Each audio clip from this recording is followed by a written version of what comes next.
Buenas noches, ¿me pueden escuchar, muchachos? Sí, doctor. Sí, doctor. Sí, doctor. Perfecto.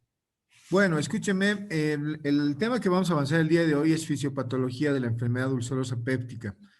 Esta parte es muy importante, la fisiología y fisiopatología, para que ustedes entiendan correctamente qué es lo que ocurre cuando ya hablemos de patología gástrica específicamente, ¿sí? Entonces, el día de hoy vamos a ver todo lo referente a la barrera gástrica, cómo está formado por factores preepiteliales, epiteliales, posepiteliales.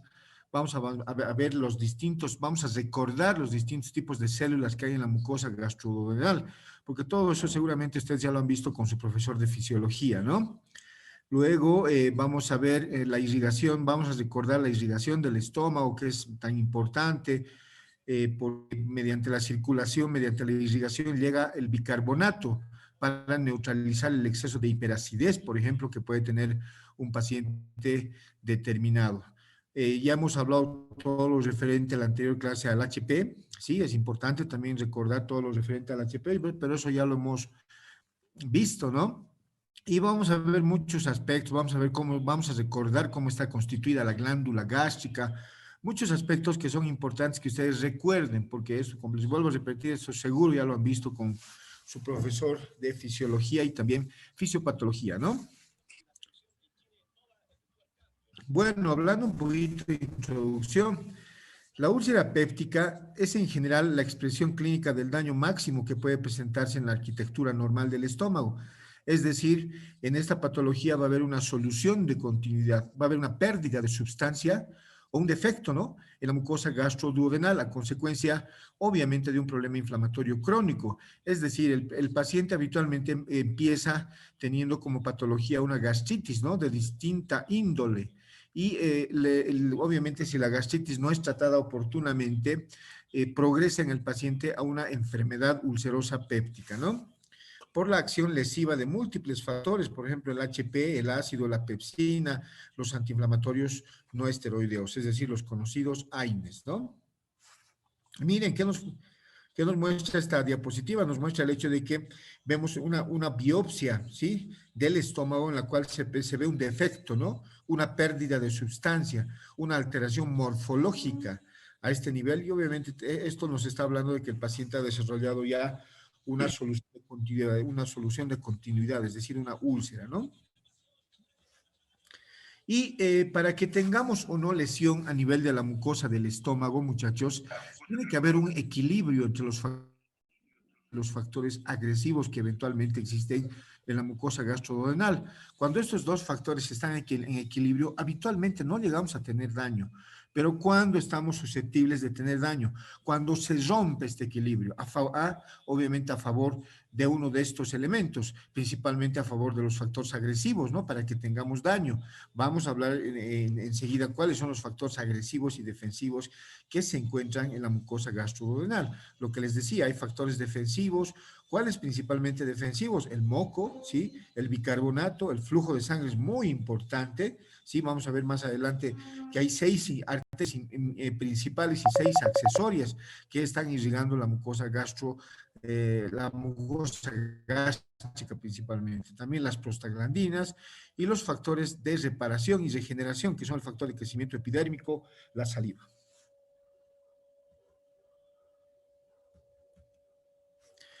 Y la enfermedad de la úlcera péptica puede cursar sintomática o expresarse como una complicación, ¿sí? Por ejemplo, una hemorragia digestiva. Obviamente está claro el hecho de que el paciente al tener una solución de continuidad, un defecto en la mucosa gastroduodenal, puede llegar a tener una hemorragia digestiva alta y manifestar signos de hematemesis, ¿no? Eso está claro, entonces puede tener complicaciones como hemorragia y el tratamiento va a depender de controlar el factor patogénico esencial que está generando la úlcera, ¿no? Y aquí está lo que les decía. Normalmente, para que no tengamos daño, tiene que haber un equilibrio, ¿sí? Un equilibrio entre los factores agresivos y los factores defensivos. Miren, ¿qué ha pasado acá? Sí, está viendo un desequilibrio, ¿no? A favor agresivos. Entonces, ¿cuáles son los agresivos? El ácido clorhídrico, la pepsina, el tono vagal, la gastrina, la masa de células parietales, ¿sí? El Ellison, ¿se acuerda que habíamos comentado las anteriores clases el síndrome de Zollinger-Ellison. ¿Qué es el síndrome? Este síndrome es un tumor pancreático de células no beta secretor de gastrina.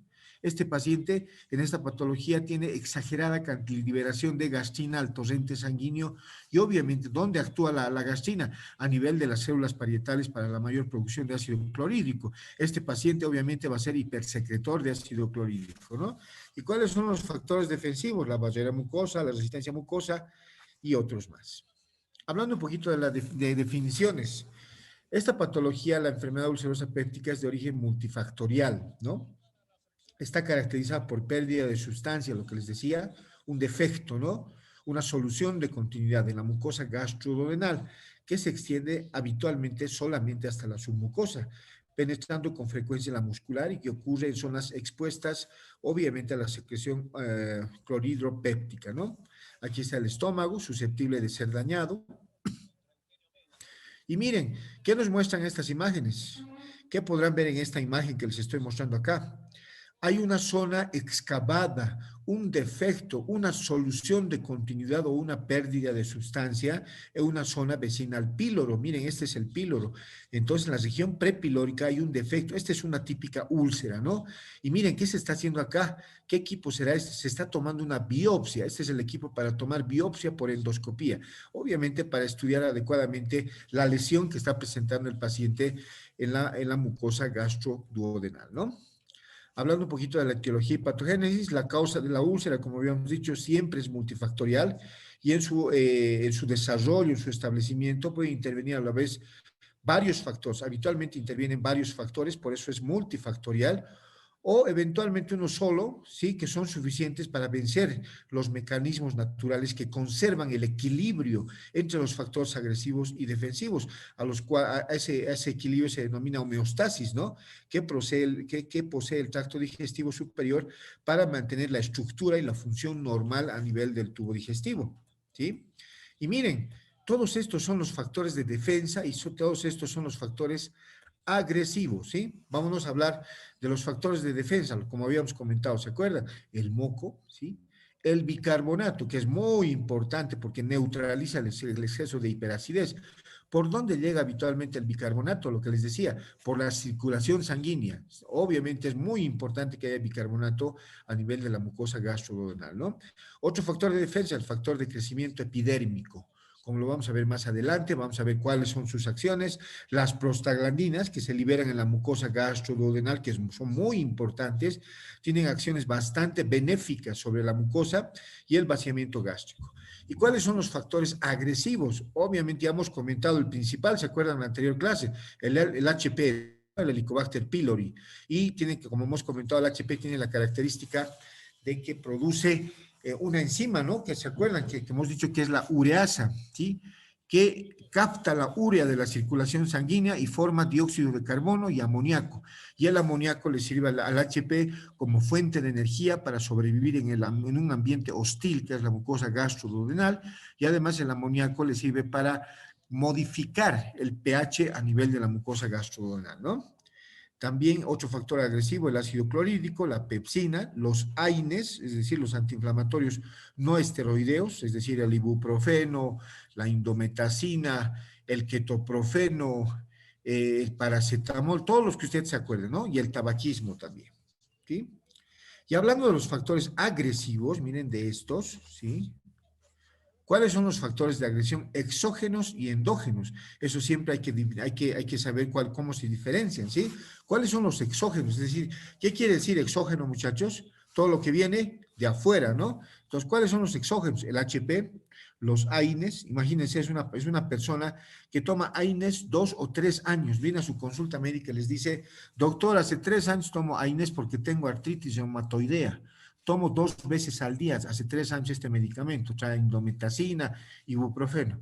Obviamente ese medicamento va a ser capaz, por la cronicidad, por el tiempo que está tomando el paciente, obviamente va a ser capaz de provocar daño a nivel de la mucosa gastroduodenal por mecanismos que vamos a hablar más adelante, ¿no?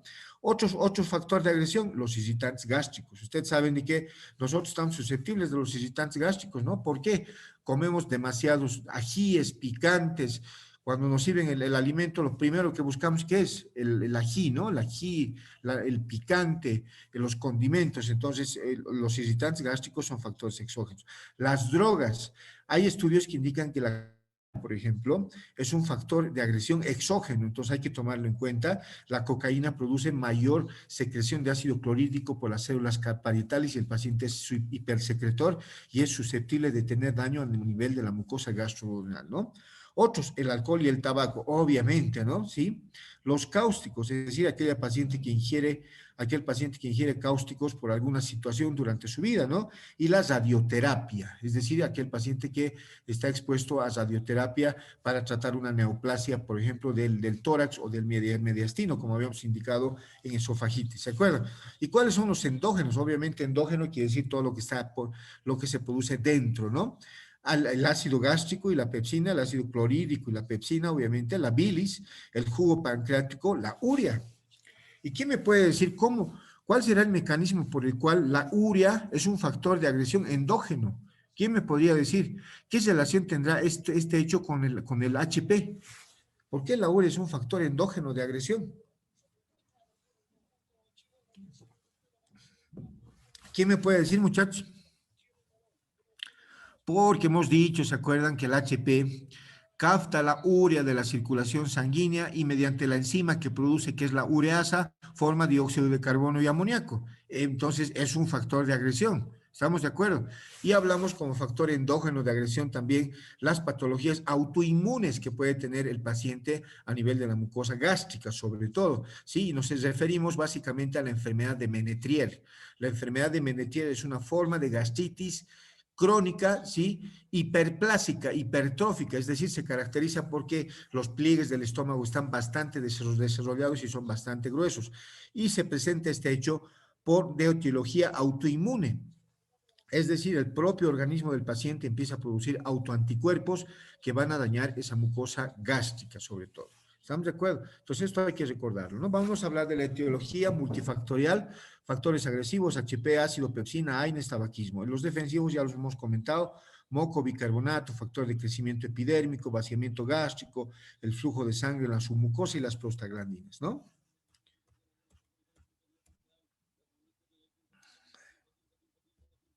Y miren, en este cuadrito está resumida gran parte de la fisiología del estómago. Por ejemplo, aquí están las células parietales, las células principales, perdón, en el estómago.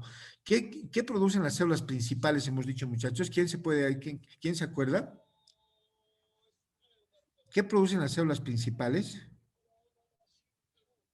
El pepsinógeno, aquí está el pepsinógeno, que se va a transformar en pepsina cuando se expone a la pepsina preformada o cuando se pone en contacto al ácido clorhídrico. ¿Estamos de acuerdo? Las células parietales, ¿qué hemos dicho que producen? ¿Qué hemos dicho que producen, muchachos? Las Ácido parietales. clorhídrico. Muy bien, el ácido clorhídrico y el factor intrínseco de Castle, ¿se acuerdan? Que es el factor que nos permite absorber vitamina B12 a nivel del ilion terminal. La persona que por alguna circunstancia deja de producir el factor intrínseco de Castle, ¿sí? Por las células parietales va a estar expuesto a una patología que se llama la anemia perniciosa, ¿se acuerdan? ¿Sí? Entonces eso hay que tomarlo en cuenta. Aquí están, por ejemplo, las células G, ¿sí?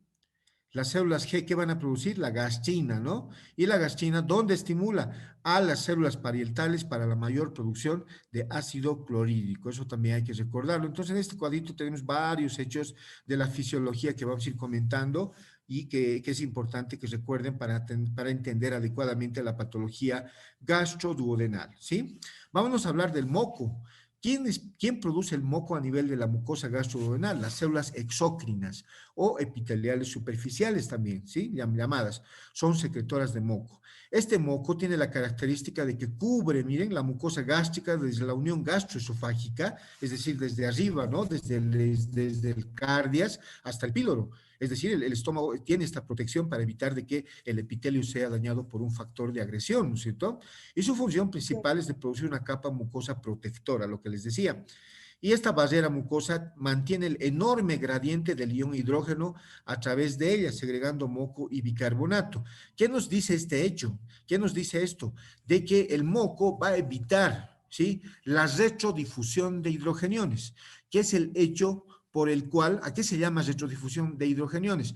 Se dice que el paciente ha desarrollado retrodifusión cuando la capa de moco que recubre la mucosa gastroduodenal ha sido vencida, ¿sí? Por un factor agresivo, y obviamente el epitelio del estómago queda susceptible de tener agresión, daño. En eso consiste el mecanismo de retrodifusión de hidrogeniones, ¿no? Y el moco está claro que el moco está dispuesto en dos capas, ¿sí? Una externa, es decir, la capa que está más hacia la luz del estómago, que es fluida, no es tan consistente, no es tan resistente. Esta externa es fluida. Y la otra interna, la que está en contacto con el epitelio del estómago y del duodeno, está firmemente adherida al epitelio, ¿sí? Y su remoción obviamente la va a dañar, ¿sí? La primera, como habíamos dicho, la primera, la que está más hacia la luz, se encarga de la unión con agentes nocivos y nitritos y de la liberación constante de óxido nítrico, ¿sí? ¿Y para qué nos sirve el óxido nítrico en la mucosa gastroduodenal? Actúa como vasodilatador, es decir, para que llegue adecuada cantidad de irrigación a nivel del estómago y esa mucosa tenga todos los nutrientes para que cuando eventualmente es dañada, ¿sí? Tenga capacidad de regeneración y restitución a nivel de esa zona dañada. ¿Estamos de acuerdo? Entonces, esto es importante conocerlo. Esta se mezcla con los alimentos y se desprende, ¿no? Y la segunda, ¿sí? Desempeña un papel mucho más importante. Hemos dicho de que la primera es más fluida, ¿no? No es un moco tan consistente ni denso, pero la segunda, miren, desempeña un papel más importante, porque es la que verdaderamente realiza la protección de la mucosa del ácido corrosivo, pues mantiene un pH neutral, ¿sí? Y se acordarán ustedes de que hemos dicho de que la enzima ureasa, por ejemplo, altera el moco, hemos dicho, ¿se acuerdan? ¿Sí? Por eso el HP nos hace daño. Con su enzima ureasa, la ureasa altera la calidad y la consistencia del moco. Este moco de la segunda capa, ¿sí? Que es más consistente y más denso, lo vuelve fluido para que los jugos digestivos como el ácido clorhídrico, la pepsina y otros factores agresivos puedan dañar el epitelio gastroduodenal. Entonces, eso hay que recordarlo siempre, ¿no? Entonces juega un papel importante para la protección de la mucosa del ácido corrosivo, pues mantiene un pH neutral. Y el moco, este moco tiene glicoproteínas, tiene mucinas y agua. Esa es su composición, ¿no? Y hay dos tipos de mucinas, que son la MUC5AC, secretada por las células mucosas superficiales de las glándulas cardiales, y la MUC6, secretada por las células del cuello, ¿sí? Localizadas en las glándulas gástricas. Vamos a hablar de las glándulas endocrinas.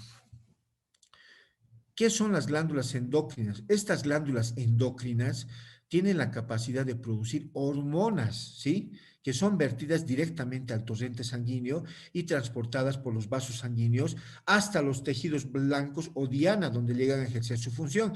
¿A qué nos estamos refiriendo? De que cuando nosotros ingerimos alimentos, ¿sí? Las glándulas endocrinas que tenemos en el estómago, ¿qué hormona van a liberar para la mayor producción de ácido clorhídrico? Y obviamente ese ácido clorhídrico ayuda en la digestión de los alimentos. ¿Qué hormona van a liberar? ¿Quién se acuerda? La gastrina, doctor. Muy bien, la gastrina, muy bien, la gastrina, que se encuentra en las glándulas endocrinas pilóricas. En el píloro se encuentran estas glándulas. ¿Estamos de acuerdo? Y obviamente cuando se libera la gastrina, y la gastrina inmediatamente pasa a la circulación sanguínea, al torrente, como indica acá, es transportado por los vasos sanguíneos y va a ir hasta los tejidos blancos. En este caso, ¿cuál sería el tejido blanco? Las células parietales. Las estimula las células parietales para la mayor producción de ácido clorhídrico. ¿Estamos de acuerdo? De este modo, en células de glándulas que producen hormonas proteicas y polipeptídicas, está muy desarrollado el retículo endoplásmico rugoso, porque a este nivel se puede almacenar la hormona que producen, ¿no? Vamos a hablar de las glándulas exócrinas. Este tipo de glándulas secretan sustancias a través de conductos dirigidos a la superficie del cuerpo. Miren, acá ya no estamos hablando de que miren la diferencia. La producción de las glándulas endócrinas es vertida directamente al torrente sanguíneo. Pero miren acá, en las glándulas exócrinas, este tipo de glándulas secretan sustancias a través de conductos dirigidos a la superficie del cuerpo o al interior de algunos órganos. pero ya no al torrente, ¿no es cierto? Por ejemplo, son glándulas exócrinas, las células caliciformes, productoras de moco. Entonces, ¿a qué glándulas nos estamos refiriendo al hablar de glándulas exócrinas? A las glándulas que producen el moco, que va a proteger o va a recubrir la mucosa gastroduodenal, ¿no? Hablamos del bicarbonato. Es muy importante, como les decía, el bicarbonato en la mucosa gastroduodenal para neutralizar una hiperacidez que pueda existir, ¿no es cierto? El flujo sanguíneo mucoso, ¿sí? Es muy importante, por eso la irrigación en el estómago. Miren, el flujo sanguíneo mucoso es el proveedor natural de bicarbonato en la mucosa gastroduodenal, que va a modular el pH intraluminal e intersticial y además va a neutralizar la retrodifusión de hidrogeniones, lo que les decía, el mecanismo por el cual el moco es vencido y obviamente el epitelio queda susceptible de ser dañado. ¿Están de acuerdo? Se produce bicarbonato, ¿dónde? En el páncreas y en el duodeno. ¿Cómo llega, les vuelvo a repetir, a la mucosa gastroduodenal? Por el flujo sanguíneo, ¿no? Y se produce diariamente alrededor de 1.200 ml de líquido rico en bicarbonato que contiene proenzimas digestivas, ¿no? Y esta hormona, la secretina, estimula directamente a las células de los conductos pancreáticos para la secreción del componente acuoso de jugo pancreático, que es bastante rico en bicarbonato. Vamos a hablar del factor de crecimiento epidérmico, ¿sí? Entonces, estábamos hablando de los factores defensivos, miren. ¿Se dan cuenta? Estamos hablando del moco, ¿sí? Hemos hablado de las glándulas exócrinas, endócrinas un poquito. Estamos hablando del bicarbonato, otro factor defensivo, ¿no? Ahora miren, vamos a hablar del factor de crecimiento epidérmico. Este es un polipéptido de 6.000 Daltons. ¿En dónde se produce este factor de crecimiento epidérmico? En las glándulas salivales y las células de Brunner. ¿Estamos de acuerdo? En las glándulas de Brunner, ¿no? Tiene una vida media muy corta. Y miren, tiene todas estas acciones bastante beneficiosas sobre la mucosa del estómago y el duodeno. Miren, inhibe la secreción ácida, muy buena acción. Si el paciente es hipersecretor, obviamente al inhibir la secreción ácida, controla, ¿sí? Se controla, se neutraliza la hiperacidez que pueda presentar el paciente. 2, acelera la renovación celular de las criptas. Si hubo daño previo, sí, obviamente este factor de crecimiento ayuda a que exista renovación celular de las criptas y el daño que estaba establecido se regenere eventualmente. ¿Estamos de acuerdo? Mejora la producción de moco y bicarbonato, una acción muy benéfica, ¿no? Impiden la transformación del pepsinógeno a pepsina. Si el pepsinógeno no se transforma a pepsina, se queda como una proenzima y no es capaz de agredir a la mucosa gastroduodenal al aumentar el pH intraluminal. Entonces, miren, todas estas acciones son bastante beneficiosas, es decir, siempre debemos liberar factor de crecimiento epidérmico para no tener daño en la mucosa gastroduodenal. Hablamos de las prostaglandinas, miren, son sintetizadas ¿dónde? En la mucosa gástrica. Se liberan ¿en qué momento? Post-estímulo natural, que es la alimentación, es decir, en el periodo postprandial, ¿no? Y evidencian un efecto protector directo y específico. Miren, todas estas acciones tienen las prostaglandinas que nos ayudan bastante bien a evitar el daño en la mucosa. Miren, promueven la renovación celular, muy buena acción, aumentan la secreción de moco y bicarbonato, ¿qué les parece? Entonces, evitan el daño, ¿no? Al estar bien protegido por moco y bicarbonato, el estómago tiene mayor resistencia para evitar el daño. Otra acción, disminuye la secreción de ácido, principalmente la prostaglandina E1 y la E. ¿Estamos de acuerdo? Y aumentan el flujo sanguíneo mucoso. ¿Qué les parece? Entonces, acciones bastante benéficas para la mucosa gastroduodenal. Ahora, ¿quién me puede decir de ustedes, muchachos, qué efecto tienen los AINES? ¿Cuál es el principal efecto que tienen los AINES sobre la mucosa gastroduodenal? Ya lo hemos comentado en las clases anteriores. ¿Quién me puede decir? Son antiprostaglandínicos. Los AINES son antiprostaglandínicos. Es decir, el ejemplo que poníamos, aquella persona que viene a la consulta y dice, doctor, estoy tomando hace 1, 2 o 3 años este medicamento porque tengo artritis reumatoidea y todos los días me duele.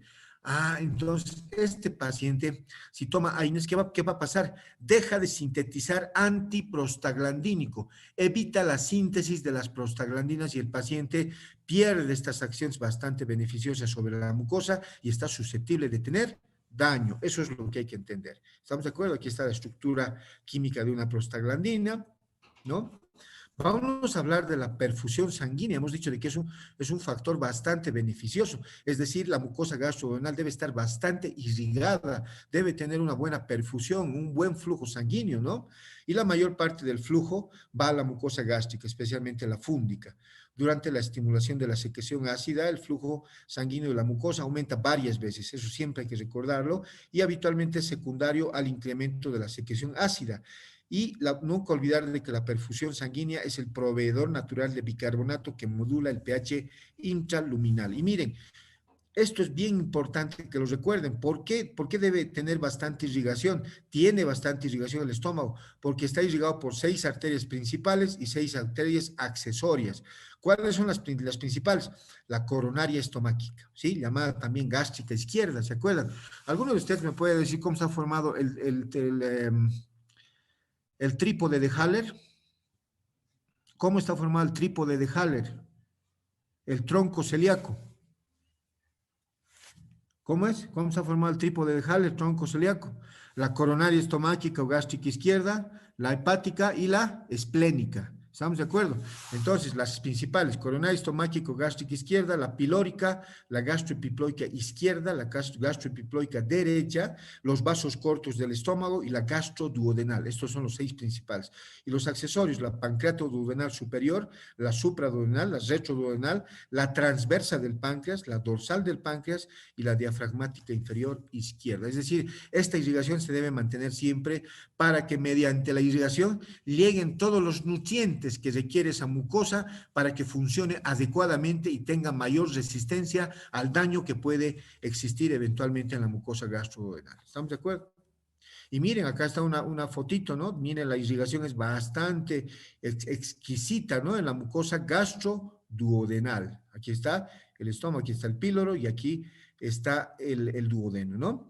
¿Alguno de ustedes conoce el límite entre el estómago y el duodeno anatómicamente? ¿Qué se llama el límite entre el estómago y el duodeno anatómicamente? Existe un elemento anatómico que lo divide. ¿Alguien me puede decir?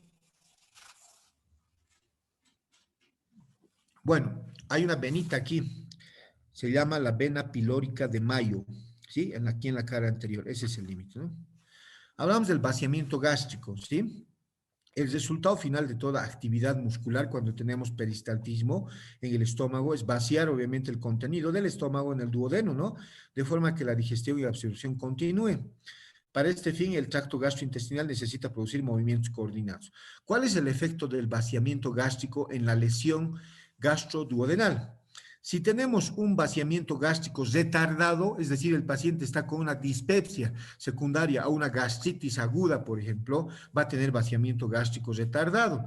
Y este paciente tiene mayor exposición del ácido clorhídrico con esa mucosa gástrica. ¿Por qué? Porque ese paciente no vacía adecuadamente el contenido del estómago hacia el duodeno. Como indica su nombre, tiene vaciamiento gástrico retardado por una dispepsia. ¿Estamos de acuerdo? Pero si el paciente tiene un vaciamiento gástrico incrementado, aumentado, ¿dónde ocurrirá principalmente el daño? ¿En el estómago o en el duodeno?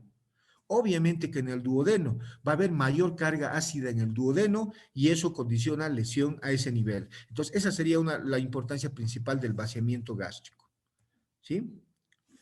Las principales funciones son acomodación y almacenamiento de la comida ingerida, trituración de partículas sólidas, todo lo que hemos ingerido, ¿no? Y las características de los nutrientes van a regular el vaciamiento también, es decir, lo que comemos regula el vaciamiento del estómago.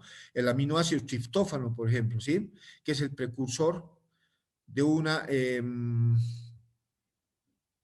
es el precursor de la 5-hidroxitriptamina o la serotonina, ¿sí? Rechaza el vaciamiento gástrico y el efecto de los triglicéridos. La acidez gástrica produce retardo en el vaciamiento, en el vaciado de los alimentos, de los alimentos líquidos y sólidos, y el frío inhibe el vaciado. No sé si alguna vez les ha pasado de que cuando no estamos abrigados, nos exponemos al frío, inmediatamente nos duele la boca del estómago, ¿sí? ¿Por qué será? Porque el vaciamiento gástrico se altera, se vuelve más, se retarda el vaciamiento gástrico y tenemos cólico, ¿no? El hambre aumenta la actividad motora fásica, el miedo y la depresión reducen contracciones gástricas, el estrés produce rechazo en el vaciamiento gástrico y aumento del tránsito colónico a nivel del colon, y aumento del vaciamiento gástrico condiciona mayor carga. Aquí está lo que les decía. Aumento del vaciamiento gástrico, es decir, cuando el vaciamiento gástrico está incrementado, ¿qué tipo de lesión principalmente va a tener el paciente? Hemos dicho, ¿a qué nivel? Aquí está, a nivel del duodeno. Y si el paciente tiene vaciamiento gástrico retardado, ¿dónde va a tener principalmente lesión? Hemos dicho, en el estómago, ¿sí? Hemos hablado ya del HP hasta el cansancio, ¿no? Hemos hablado todas sus características, hemos hablado de los métodos directos, indirectos, hemos hablado de mecanismos de virulencia, hemos hablado de la patogenia, hemos hablado de alternativas de tratamiento, ¿no? Esto lo vamos a pasar nomás porque ya hemos hablado hasta el cansancio de esto, la anterior clase, ¿no? Y hablamos del ácido clorhídrico, ¿no? ¿Quién me puede recordar dónde producimos ácido clorhídrico para que no se olviden? Las células parietales, doctor. Muy bien. ¿Dónde se encuentran principalmente las células parietales? ¿Te acuerdas? ¿En qué parte del estómago se encuentran principalmente las células parietales? Se encontrarán en el fondo, en el cuerpo, ¿sí? En el fondo, en el cuerpo o en el píloro. Principalmente se ¿En el encuentran cuerpo? en el fondo y en el cuerpo. Muy bien, en el fondo y en el cuerpo. Miren, el ácido clorhídrico es secretado por las parietales en una concentración aproximada de 160 miliequivalentes litro, ¿no? Estas células son células grandes, son eosinofílicas. ¿Qué forma tienen habitualmente las células parietales? Esta, miren, forma piramidal. ¿Dónde están situadas? En el istmo y en el cuello de la glándula gástrica, pero en el istmo y en el cuello de la glándula gástrica, como vamos a ver más adelante imágenes de una glándula gástrica. Están distribuidas, aquí está lo que les decía. ¿Dónde hemos dicho que principalmente están distribuidas? Aquí está. El fondo y el cuerpo del estómago. Puede haber en el cardias, pero son escasas, ¿no? Y aquí están, son productoras de ácido clorhídrico. ¿Y qué más producen las células parietales? Hemos dicho, muchachos, para que no se olviden. Factor ¿Qué más intrínseco, doctor. El factor intrínseco de Castle. ¿Para qué nos sirve el factor intrínseco de Castle? Hazles recuerdos a tus compañeros. Para absorber vitamina B12 a nivel del íleon terminal. La persona que por algún factor deja de producir este factor está condicionado a tener ¿qué enfermedad hemos dicho? Anemia perniciosa, doctor. Muy bien, anemia perniciosa, muy bien, estamos de acuerdo. Aquí está, el estómago contiene 1 billón de células parietales aproximadamente, 1 billón de células parietales secretan cerca de 20 milimoles de ácido clorhídrico como respuesta a la ingestión de proteínas, por ejemplo. Y cada célula parietal secreta 3.3 billones de iones de hidrógeno por segundo. Entonces, miren, tiene características bastante importantes, ¿no? Hablamos de los AINES, ¿sí? ¿Y por qué debemos conocer a los? Ahora estamos hablando de los factores agresivos, ¿no? ¿Se han dado cuenta? Miren, hemos hablado del ácido clorhídrico ya, ¿no? Estamos hablando de los factores agresivos. Y miren, hablamos de los AINES. ¿Y por qué nos hacen daño los AINES? Hemos dicho, muchachos, el ibuprofeno, el ketoprofeno, la indometacina, todos los AINES que ustedes se acuerden. ¿Por qué nos hacen daño? ¿Cuál es el mecanismo por el cual nos hacen daño, hemos dicho? Porque tienen un efecto antiprostaglandínico. Muy bien, muy bien. Aquí está, inhibición de la síntesis de las prostaglandinas. ¿Estamos de acuerdo? Entonces hemos hablado, ¿se acuerdan? Las acciones bastante beneficiosas de las prostaglandinas en las anteriores diapositivas. El paciente pierde todas esas acciones y obviamente va a haber un desbalance entre sus factores agresivos y sus factores defensivos, principalmente a favor de los factores agresivos, y el paciente está susceptible de tener daño. Eso siempre hay que recordarlo. Hablamos de la pepsina, ¿sí? ¿Qué células producen la pepsina, muchachos? ¿Qué células producen la pepsina? ¿Qué se llaman? Las células principales, Las doctor. células principales, estamos de acuerdo, y secretan no directamente la pepsina, sino secretan una proenzima que se llama el pepsinógeno. ¿Cuándo se activa el pepsinógeno? Cuando se expone a la pepsina preformada o cuando se expone al ácido clorhídrico. Aquí está, miren, se activa por exposición al ácido o cuando se expone a la pepsina preformada, ¿no? Y la pepsina ya es una potente enzima proteolítica, ¿no? Se encuentra más en el cuerpo del estómago, ¿sí? En forma las células principales se encuentran también en el fondo y en el cuerpo del estómago. Son muy escasas en el cardias y prácticamente no existen células principales en el antro pilórico. Eso hay que recordarlo siempre, la ubicación de estas células, ¿no? Ocupan la mitad inferior de la glándula gástrica. Y miren, ustedes se deben acordar por sus conocimientos de fisiología. Esta es la configuración típica de una glándula gástrica, ¿no? Tiene una base, tiene un cuello y tiene un istmo, ¿se acuerdan, sí? En la base, ¿qué células principalmente vamos a encontrar? Las principales, las que producen pepsina, lo que estamos hablando, ¿sí? Y vamos a encontrar células endocrinas que vamos a comentar más adelante. Tenemos 3 tipos de glándulas gástricas endocrinas que vamos a comentar más adelante. ¿Están de acuerdo? En el cuello, ¿qué células tenemos? Las células mucosas del cuello. Y en el istmo, ¿qué células se encuentran? Las células parietales. Podemos encontrar en el cuello algunas células parietales, pero principalmente las parietales se encuentran aquí, en el istmo. Entonces, no se olviden nunca la configuración típica de una glándula gástrica, que es esta, ¿no?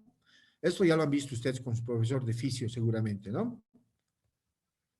Y la pepsina, como decíamos, es una enzima digestiva que se secreta en el estómago. ¿Y cuál es su función? Hidroliza las proteínas en el estómago, ¿no? Es producida por las principales, como habíamos comentado. Aquí está otra vez la configuración de una glándula gástrica, ¿no? De una glándula gástrica. ¿Qué células tiene en la base, hemos dicho? Las células principales y las células endócrinas, ¿no? Las células de somatostatina, las células enterocromáfines, las células enterocromafin, que vamos a ver más adelante. Miren, una gran cantidad de células tiene en la base, miren, principales células de somatostatina, enterocromáfines que producen histamina. En el cuello, ¿qué células están? Las células mucosas del cuello, ¿no es cierto? Y en el istmo, ¿qué células están, hemos dicho? Células parietales, doctor. Muy bien, las células parietales, ¿sí? Entonces esto nunca deben olvidarlo. Hablamos del tabaquismo. ¿Por qué el tabaco nos hace daño? ¿Sí? Está contraindicado en pacientes que tienen patología gástrica. Los mecanismos por los cuales producen lesión en la mucosa gástrica son estos. Miren, disminuyen la secreción de prostaglandinas. Listo, estamos listos para la foto, ¿no ve? Si fumamos mucho, perdemos igual todas las acciones bastante benéficas de las prostaglandinas. Reduce la secreción de óxido nítrico. ¿Y qué acción tiene el óxido nítrico, hemos dicho, sobre la mucosa gástrica, muchachos? Es un vasodilatador, mejora la irrigación sanguínea, hace de que haya mayor flujo sanguíneo. Y si hay mayor flujo, ¿habrá mayor daño o menor daño? Obviamente que menor daño, porque por la circulación, por la irrigación, llegan todos los nutrientes que requiere ese epitelio, esa mucosa, para tener capacidad de regeneración y restitución celular sobre la zona eventualmente lesionada. ¿Estamos de acuerdo? Retarda el vaciamiento gástrico, ¿sí? Y si está retardado el vaciamiento gástrico, esto condicionará mayor daño en el estómago o en el duodeno. ¿Quién me puede decir? En el duodeno, doctor. A ver, ¿entiende bien? Retarda el vaciamiento gástrico. Retarda. No estamos diciendo aumenta. Si retarda el vaciamiento gástrico, el paciente principalmente va a tener patología gástrica por mayor exposición a nivel del estómago, hemos dicho.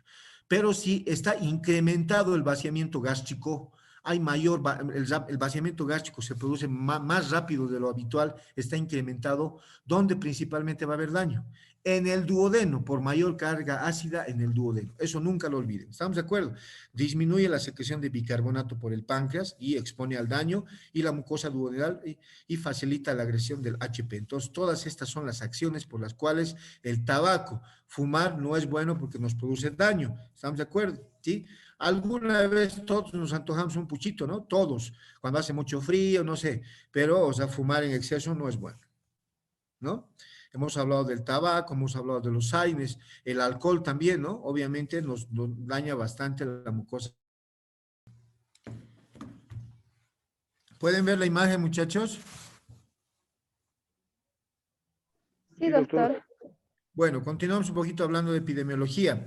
En nuestro medio no existen demasiados estudios epidemiológicos que nos muestren la verdadera incidencia y prevalencia de la patología gástrica, pero un estudio del Instituto de Gastroenterología Boliviano-Japonés de la ciudad de La Paz del 2018 nos indica que de 10 bolivianos, 8 tienen algún grado de inflamación gástrica. ¿Qué les parece? Bastante, ¿no? En el 80-90% asociados a HP, es decir, existe un gran porcentaje de la población boliviana afectada por el HP y lamentablemente no existe una adecuada política de salud para tratar de controlar la infección por el HP que habitualmente ocurre en niños, ¿no? Y miren, estos son algunos factores condicionantes del daño, ¿no? Es decir, el paciente está expuesto a estrés, tabaquismo, AINES, Helicobacter pylori, va a tener daño de la mucosa y, por ejemplo, por aumento de la producción de ácido y pepsina. Si el paciente no es tratado oportunamente y no se controla su enfermedad, va a estar susceptible de tener lesión, una úlcera eventualmente, ¿no? Más común en los pacientes del sexo masculino, una relación de 2:1, y las úlceras duodenales son más frecuentes en personas jóvenes, eso nunca lo olviden. Las duodenales habitualmente se ven en jóvenes, ¿sí? ¿Y cuál es la cronología del dolor en la úlcera duodenal? ¿Alguno de ustedes se acuerda? ¿Cuál es la cronología del dolor en la úlcera duodenal? ¿Alguno de ustedes me puede decir?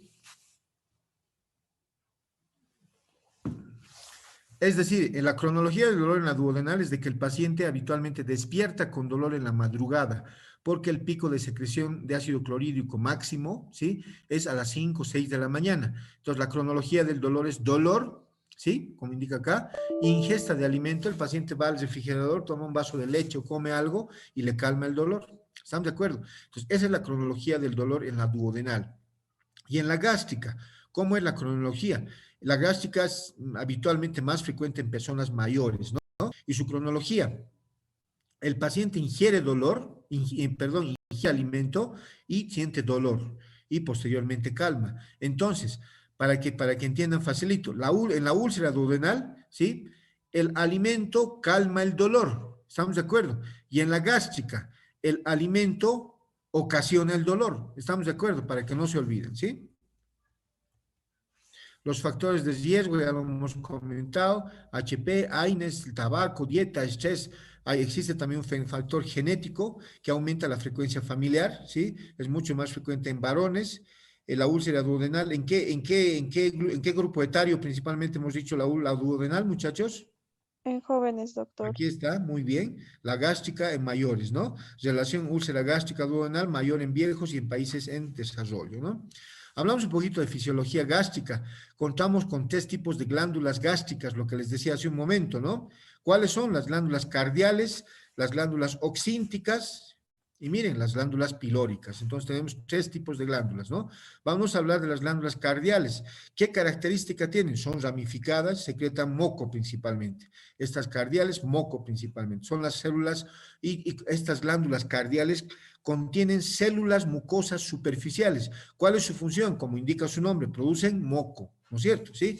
Vamos a hablar de las segundas glándulas, las glándulas oxínticas.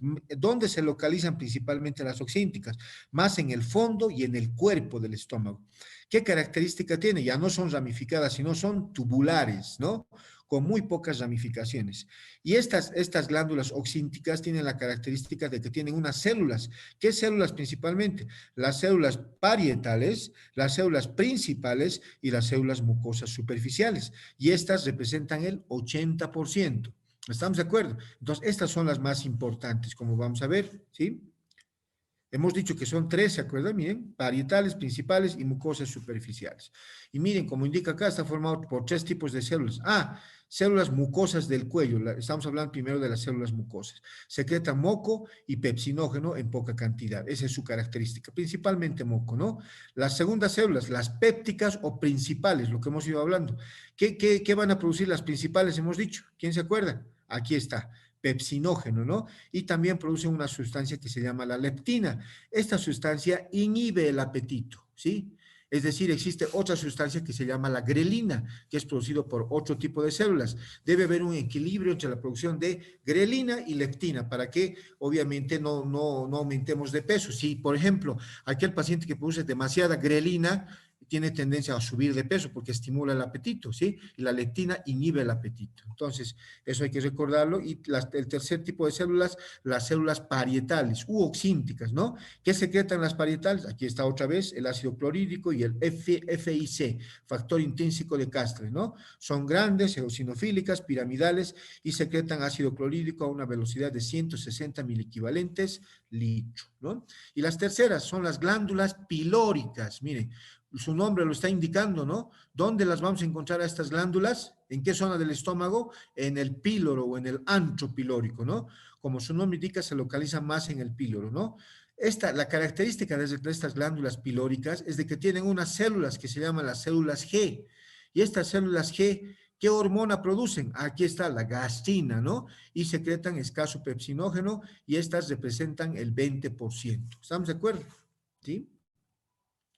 Seguimos hablando un poquito de fisiología. Otra vez aquí está la glándula gástrica. Ya hemos hablado base, cuello, istmo. En la base, ¿qué células vamos a tener? Las principales y las células endocrinas, ¿no? Que vamos a comentar más adelante. En el cuello, ¿qué células? Las células mucosas cervicales. Y en el istmo, ¿qué células vamos a encontrar? Aquí está el istmo. Células parietales, doctor. Muy bien, las células parietales. ¿Se dan cuenta? ¿Sí? Entonces, es importante. Esto han de ver ustedes en fisiología, ¿se acuerdan? Han de ver cómo está constituida una glándula gástrica. Seguramente su profesor les ha explicado, ¿no? No sé quién habrá sido su profesor, pero seguramente han visto esta constitución, ¿no es cierto?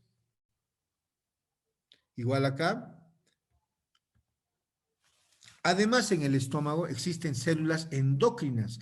¿Y dónde van a estar las células endócrinas? Hemos dicho, muchachos, ¿en qué parte de la glándula gástrica?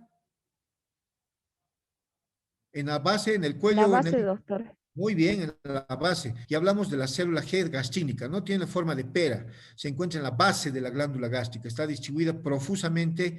¿En qué parte están las células G? En la glándula pilórica, hemos dicho. En el píloro, como si no me indica, ¿no? Está distribuida profusamente en el píloro, ¿no es cierto? Hablamos del segundo tipo, las células de somatostatina, llamadas también células D, ¿sí? Se encuentran en todo el tubo gastrointestinal y en el páncreas. ¿Qué acciones tienen estas células de somatostatina? Todas estas, miren, principalmente potente inhibidor de hormonas y secreciones gastrointestinales, la principal, entre las que se cita la gastrina, la colecistoquinina, la insulina y el glucagón, ¿no? Otras células, las células enterocromáfines, llamadas también células S o células de Kulczynski, que fue el médico que describió estas células, y tienen la característica estas células enterocromáfines que acumulan una sustancia, se llama la serotonina o 5-hidroxitriptamina, ¿sí? ¿Cuál es el metabolito que necesitan estas células para formar la serotonina? El triptófano. ¿Estamos de acuerdo? ¿Sí? Se encuentran en el intestino delgado y colon y tienen varias acciones. Miren, regulan la motilidad intestinal, participan en la actividad vasomotora, liberación de sustancias como serotonina, sustancia P y encefalinas. Entonces, todas esas serían las acciones que cumplen las células enterocromáfines. Vamos al cuarto tipo, células enterocromafin. Miren, ya no decimos enterocromáfines, sino enterocromafin. Se abrevian células ETC o similares a EC también, ¿no? Estas células son argiófilas por la capacidad que tienen con teñirse con pigmentos de plata, se encuentran en la base de la glándula gástrica, tienen importancia en el control de la secreción ácida, se localizan en la zona oxíntica y secretan histamina. Estas acumulan, miren, 5-hidroxitriptamina, ¿no? Y estas acumulan o secretan serotonina, ¿no? O perdón, histamina. Hablamos de las células XA-like o células G o A. Y estas son las que secretan la grelina. ¿Qué acción tiene la grelina, hemos dicho? Y la obestatina también, muchachos. ¿Aumentan o inhiben el apetito? Aumentan el apetito. Aumentan el apetito, muy bien. ¿Y la célula y la leptina? Inhibe el apetito. Inhibe el apetito. Entonces hay que recordarlo, ¿no? Desencadenan el hambre, aumentan la secreción de ácido y aumentan la motilidad. Las células orexina A son llamadas también hipocretinas, estimulan la secreción ácida, la ingesta de comida y bebida y estimulan el apetito y motilidad gástrica sobre todo, ¿no?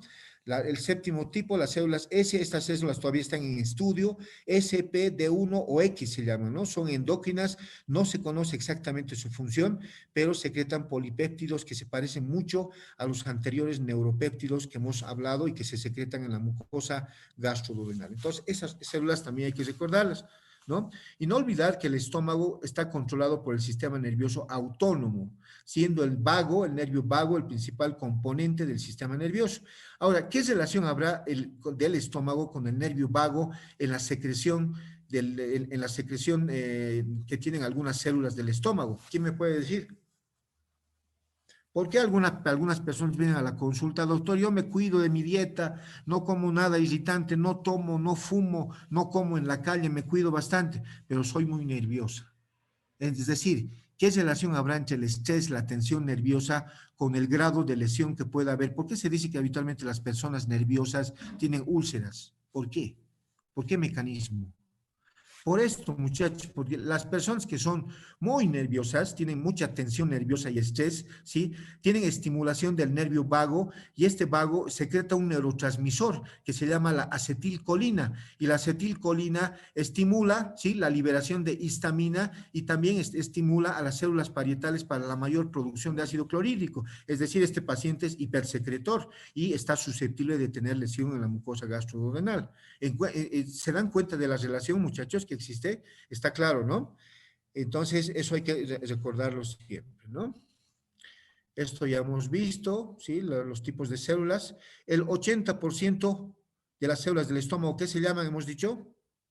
El 80% de las glándulas que tenemos en el estómago. Parietales, doctor. El 80% de las glándulas que tenemos, ¿qué se llaman? Oxínticas. Oxínticas, muy bien. Dentro de las oxínticas, como tú decías, están las células parietales que producen el ácido. Y el 20% de las células, ¿en qué glándulas están contenidas? Glándulas pilóricas. Pilóricas, muy bien, ¿no?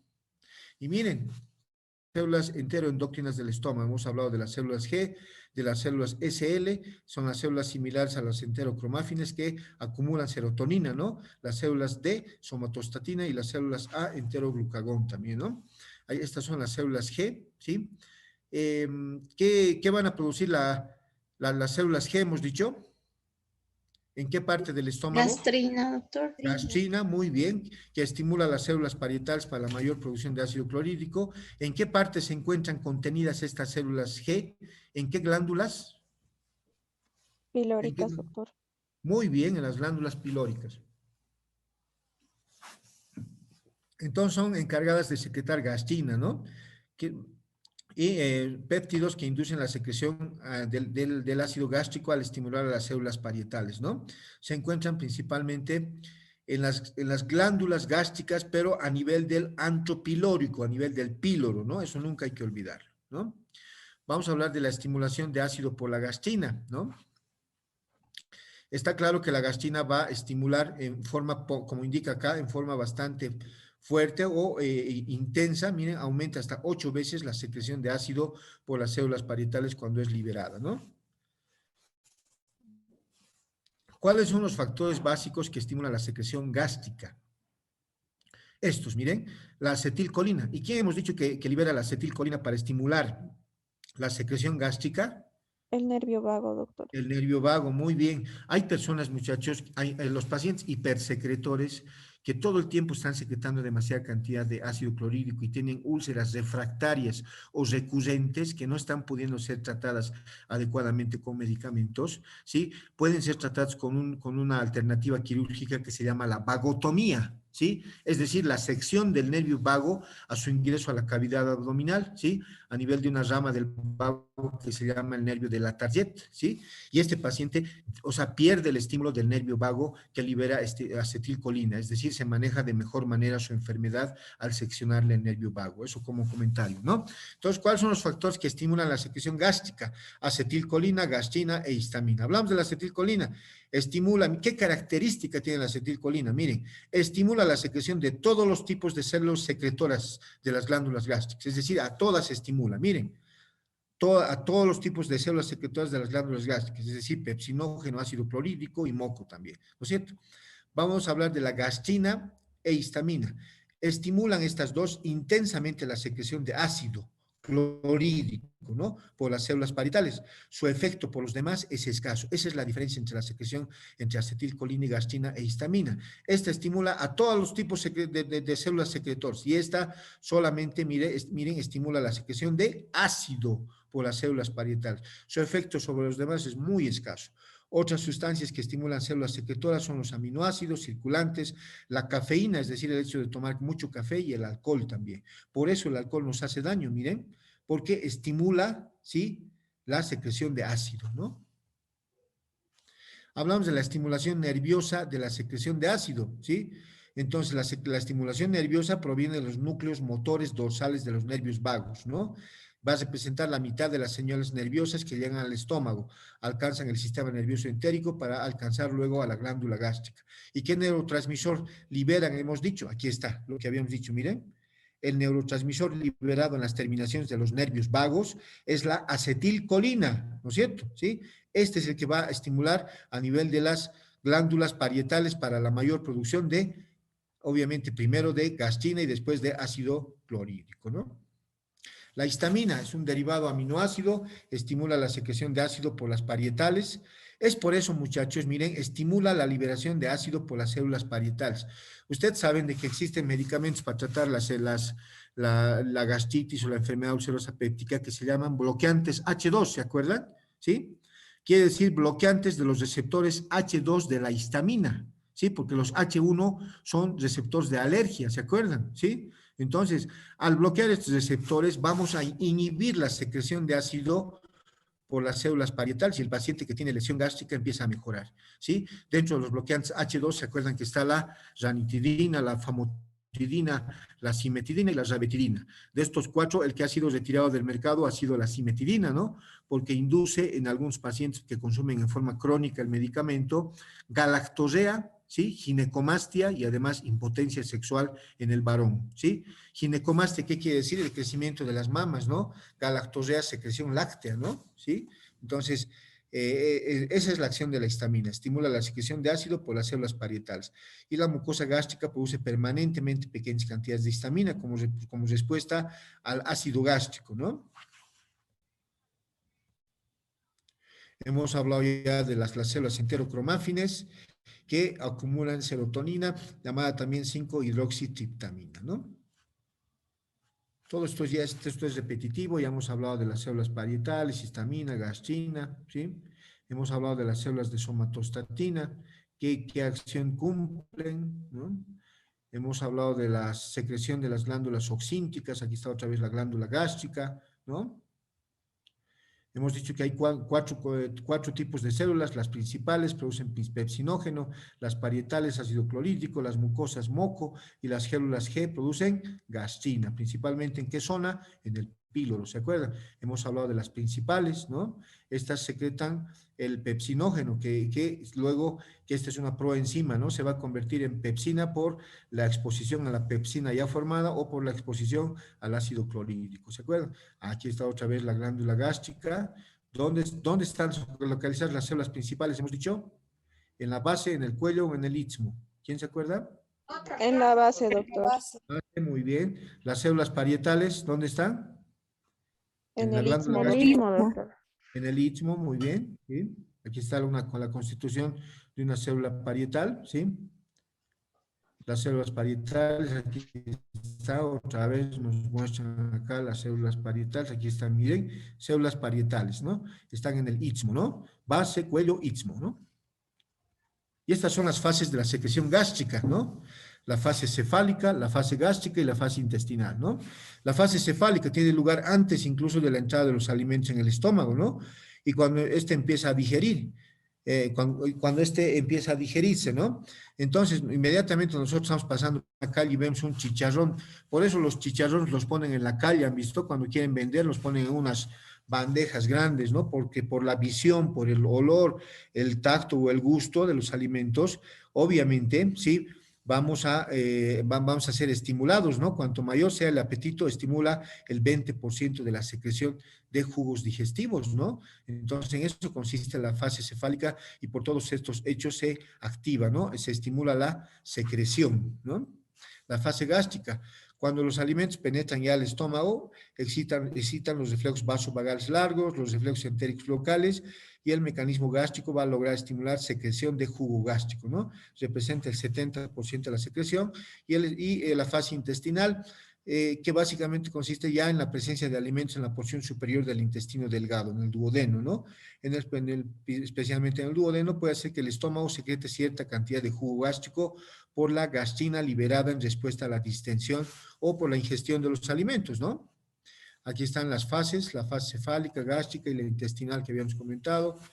Aquí hablamos de las células mucosas que secretan moco, ¿no? Y en la glándula gástrica están en el cuello, ¿no?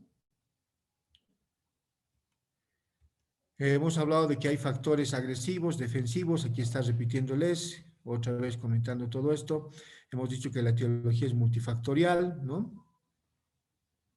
El HP es importante para el daño que puede existir en la mucosa, los AINES, el alcohol, el tabaco, el estrés, la dieta, ¿no? Entonces, todo esto hay que tomarlo en cuenta.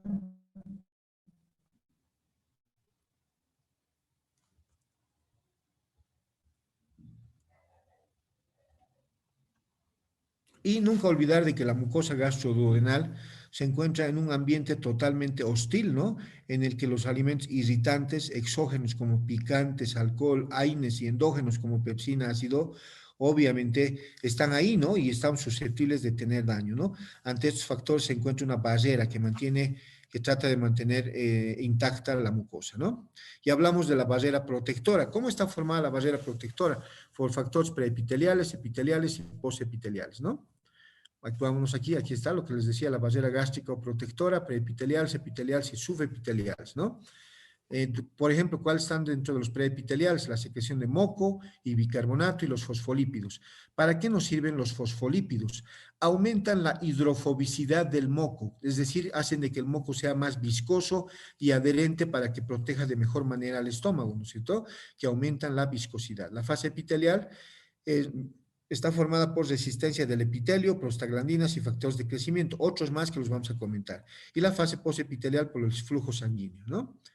La fase preepitelial. ¿Por qué está formada la fase preepitelial? Hemos dicho que forma la barrera gástrica por el moco, bicarbonato y los fosfolípidos, ¿no es cierto? ¿Sí? Y aquí está lo que les decía, el moco, el bicarbonato y los fosfolípidos, que estos aumentan la hidrofobicidad, aquí está lo que les comentaba, y aumentan la viscosidad del moco, ¿no? La fase epitelial, ¿sí? Está formado por todo esto, ¿no? Estos son los elementos que forman la fase epitelial. La capacidad de restitución del epitelio por las células a nivel de la región lesionada. Es decir, si tiene mayor capacidad de restitución el epitelio del estómago, va a ser más resistente, ¿no? Por las células a nivel de la región lesionada. 2, la resistencia celular, ¿sí? ¿Y cómo va a ser resistente ese tejido? Por el flujo sanguíneo. Si llega adecuada cantidad de flujo sanguíneo, va a tener todos los nutrientes, ese epitelio, esa mucosa, para obtener mayor resistencia al daño que puede haber, que previene la lesión celular, como indica acá. Tercero, los transportadores ácido básicos, ¿sí? Que transportan el bicarbonato para neutralizar la hiperacidez, ¿sí? Hacia el moco, y subepiteliales que extraen el exceso de ácido de estos sitios para evitar el daño. ¿Estamos de acuerdo? Entonces, miren, hemos hablado de 1, 2, 3, y faltan. El cuarto, factor de crecimiento epitelial o epidérmico. Quinto, de las prostaglandinas, que son bastante beneficiosas, ya hemos hablado, y el óxido nítrico, ¿no? Generado por el estómago y que básicamente estimula, miren, estimula la formación de moco también, pero actúa como vasodilatador, hace de que ahí llegue mayor flujo sanguíneo a la mucosa gástrica, ¿no? Y los factores posepiteliales, principalmente, ¿por qué están formados? Están dados por el flujo sanguíneo, ¿sí? Que descarga los nutrientes, bicarbonato para el epitelio y la adherencia y extravasación de los leucocitos que inducen lesión hística. Entonces, así está formada la barrera gástrica. Un cachito. Conectaré mi cargador, se va a apagar mi computadora. Ahora sí.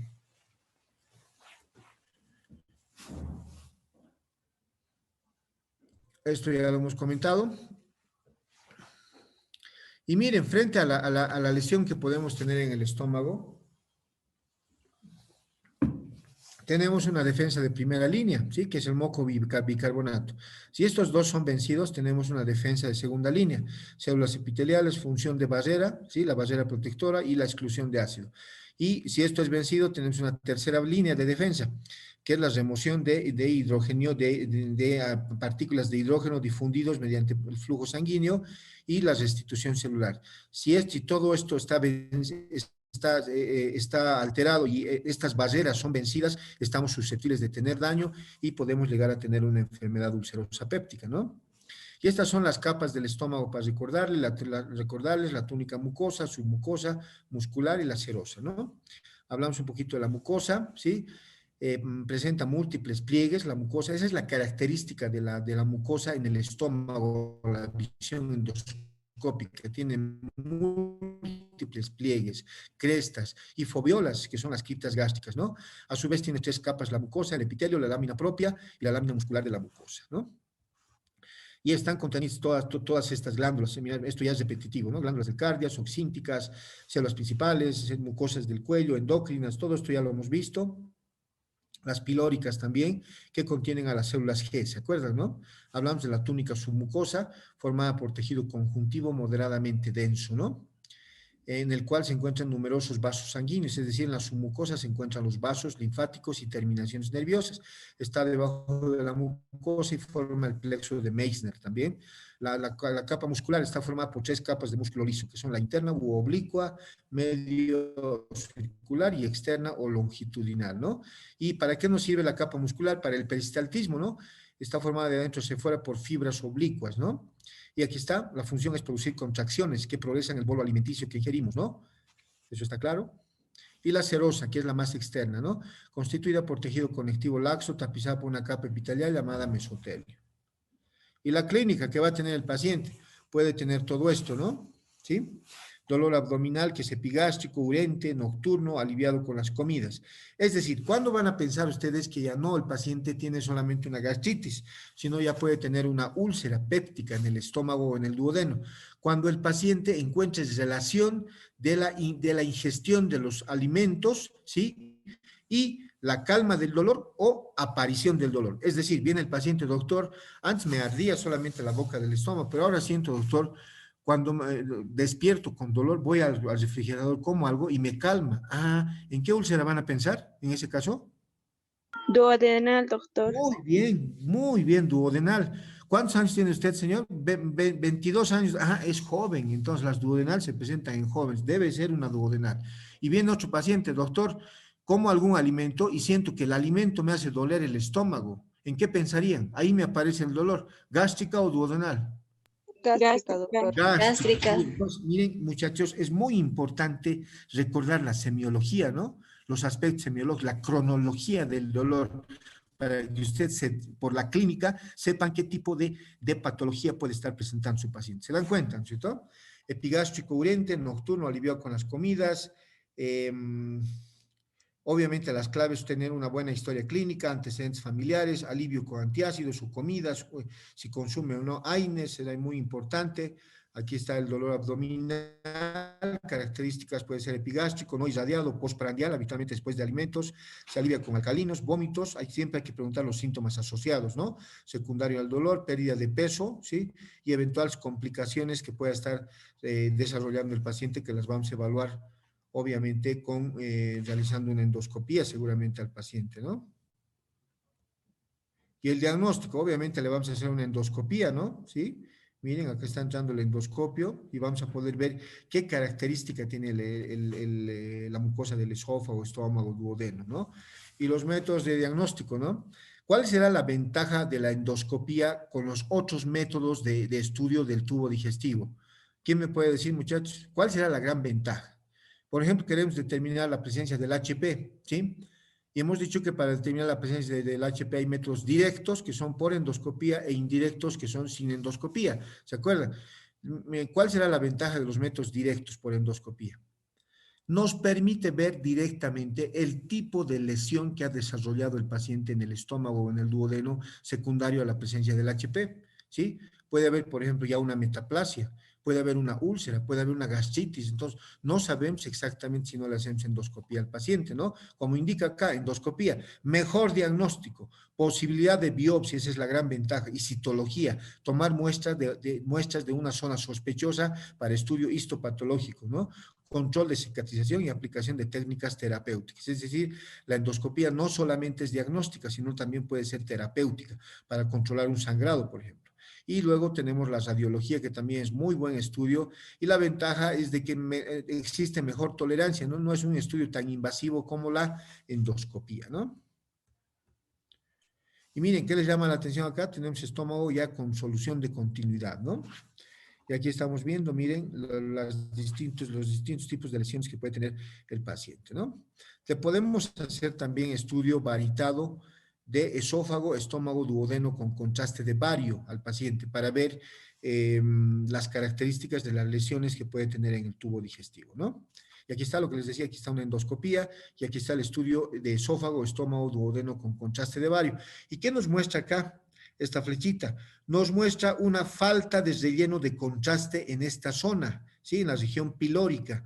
¿Y a qué se debe? A esto se denomina nicho de Haudeck.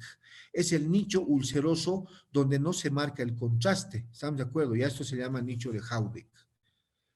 La endoscopía permite detectar el 95% de las úlceras pépticas y obtener biopsias, como les decía. Miren, nos permite ver una úlcera, y aquí ya no hay solamente inflamación, ¿no? Ya hay úlcera, solución de continuidad, fíjense. Miren esta úlcera grande que se puede ver acá, ¿sí? Esta ya es una úlcera gigante. ¿Cuál es el concepto de úlcera gigante? Aquella úlcera que mide más de 3 centímetros, ¿no? ¿Y cuál es la ventaja de la endoscopía? Lo que les decía. ¿Qué estará realizando acá? ¿Qué estará realizando el endoscopista? Biopsia, ¿no? Este es el equipo para tomar biopsia. Miren, se pellizca la mucosa y obviamente se toma una parte de tejido para estudio histopatológico, ¿no? Después podemos hacer la radiografía, como habíamos dicho, con contraste de bario para determinar algún tipo de lesiones que puedan haber en el estómago, ¿no? Hablando de la orientación terapéutica a corto, a largo plazo, a corto plazo, a aliviar los síntomas, cicatrizar la lesión. A largo plazo, disminuir la recidiva, disminuir complicaciones, disminuir costos y disminuir, obviamente, la mortalidad eventualmente. Y estos son los objetivos del tratamiento, ¿no? Eliminación y control de las causas que han determinado que el paciente tenga eventualmente la patología, desaparición del dolor, erradicación del HP. ¿Ustedes recomendarían la erradicación del HP, muchachos? Darle antibiótico a su paciente. Si le han hecho una técnica invasiva como endoscopía y le han hecho una biopsia y ahí se ha hecho cultivo y se ha determinado el test de la ureasa o cualquier estudio que ha determinado la presencia del HP, ¿ustedes recomendarían la erradicación del HP, de la mucosa del estómago y del duodeno?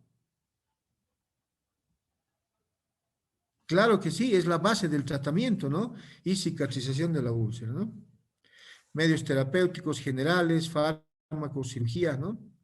Generales son, por ejemplo, no fumar, evitar AINES, fármacos, dieta, evitar alcohol, evitar café, y más adelante vamos a hablar de los fármacos, ¿no? Abstenerse de bebidas alcohólicas, de café, de té, ¿no? No fumar, no AINES. Aquí están los métodos farmacológicos, antisecretores, tenemos los bloqueantes H2, inhibidores de la bomba de protones, los bloqueantes H2, simetirina, famotidina, rabetirina, todos esos, ¿no? Y los inhibidores de bomba, omeprazol, pantoprazol, lansoprazol, esomeprazol, rabeprazol y dexlansoprazol, ¿no es cierto? De acción local, protectores de la mucosa gástrica, el sucralfato y el bismuto coloidal, ¿no? De acción anti-helicobacter, el bismuto, antibióticos, inhibidores de la bomba de protones. Acción mixta, prostaglandinas, ¿no? El conocido misoprostol, ¿se acuerdan? ¿Sí? El acexamato de zinc y los antiácidos. Aquí está la ranitidina, ¿no? El sucralfato. Aquí está el tratamiento que se debe hacer, inhibidores de la secreción ácida, protectores y antiácidos. Dentro de los antiácidos, por ejemplo, está el hidróxido de aluminio y magnesio, el conocido Bonagel Plus, el conocido Neutravit, ¿no? De laboratorios Vita. Y estas son las complicaciones que puede haber. Las más importantes, hemorragias, estenosis y perforación, ¿sí? Estas son las 3 complicaciones más frecuentes de toda úlcera. Sangra, se estenosa al cicatrizar o se perfora. ¿Estamos de acuerdo? Aquí, por ejemplo, ¿qué les llama la atención? Miren, el paciente tiene úlcera, hay sangre, ¿no? Este paciente va a hacer datos de hemorragia digestiva alta, porque miren, le estamos haciendo endoscopía y miren cómo sangra este paciente, ¿sí? Y acá se pueden aplicar métodos terapéuticos. Se puede inyectar, por ejemplo, vasoconstrictores, sustancias vasoconstrictoras como la adrenalina diluida para provocar vasoconstricción en el vaso que está sangrando y cohibir el sangrado, ¿no es cierto? ¿Sí? Igual acá, miren, tenemos una úlcera, un lecho ulceroso y miren cómo está sangrando. Este paciente va a tener datos de hemorragia digestiva alta, igual acá, ¿no? Miren, úlcera y está con datos de sangrado. Miren, sangrado, ¿no? Entonces, estas son imágenes endoscópicas de sangrado. Y perforación, otra complicación, el estómago puede perforarse, ¿no? En un segmento, ¿sí? Y obviamente el estómago que está perforado va a dar una peritonitis química generalizada, ¿no? Va a dar una peritonitis generalizada, es decir, todo el contenido del estómago se va a vaciar a la cavidad abdominal y el paciente va a tener habitualmente abdomen en tabla, va a tener el signo de Guéneux-de-Mussy. ¿Qué es el signo de Guéneux-de-Mussy? Es el Bloomberg generalizado en todo el abdomen, en todos los cuadrantes, lo que nos habla de que el paciente está con un abdomen agudo, secundario probablemente a una perforación de víscera hueca, que en este caso es el estómago, ¿no? Aquí está, miren, perforado, un estómago, este es el píloro, y miren, en la región prepilórica, un estómago perforado, ¿no? Esto se puede ver por endoscopía eventualmente. Y las estenosis, ¿no? Miren, aquí está el estómago. ¿Qué les llama la atención de este estómago? Está bastante crecido, está bastante tosado. Miren, está bastante distendido hacia abajo. ¿Por qué estará distendido?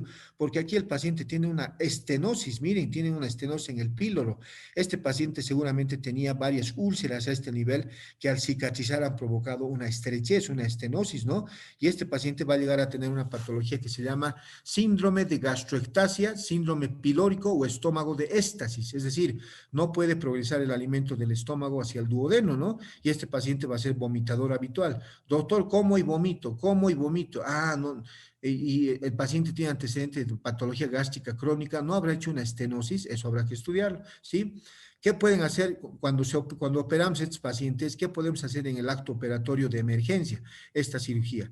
Hacer una gastro y ayuno anastomosis. Miren, este es el duodeno. Si tú aquí está la estenosis, este es el duodeno hasta esta parte, y aquí empieza ya en el ángulo de Treitz, empieza el yeyuno, ¿no es cierto?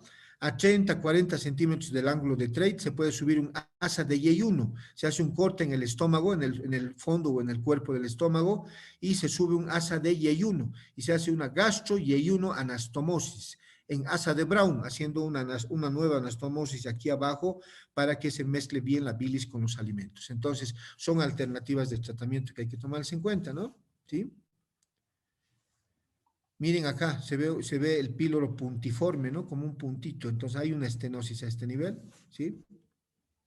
Otras complicaciones, hemorragia, perforación, penetración, obstrucción y úlceras refractarias, ¿no? El pronóstico, la úlcera péptica no complicada tiene habitualmente un buen pronóstico, ¿no? Cuando no se complica para la vida y para la función, por ser una enfermedad benigna con un tratamiento muy eficiente. Las complicaciones de la enfermedad tienen un pronóstico que va a depender obviamente de las características de la complicación, ¿no? Y la gravedad de la misma, y eventualmente factores propios del paciente. El diagnóstico diferencial, hay que hacerlo con todas estas patologías, con dispepsias, con reflujo gastroesofágico, dolor torácico coronario y no coronario, con cálculos en la vesícula. Mucha gente viene con dolor epigástrico y no sabemos si es cálculos en la vesícula, también habrá que hacer la ecografía, ¿no? Neoplasias digestivas y además isquemia mesentérica y otras más.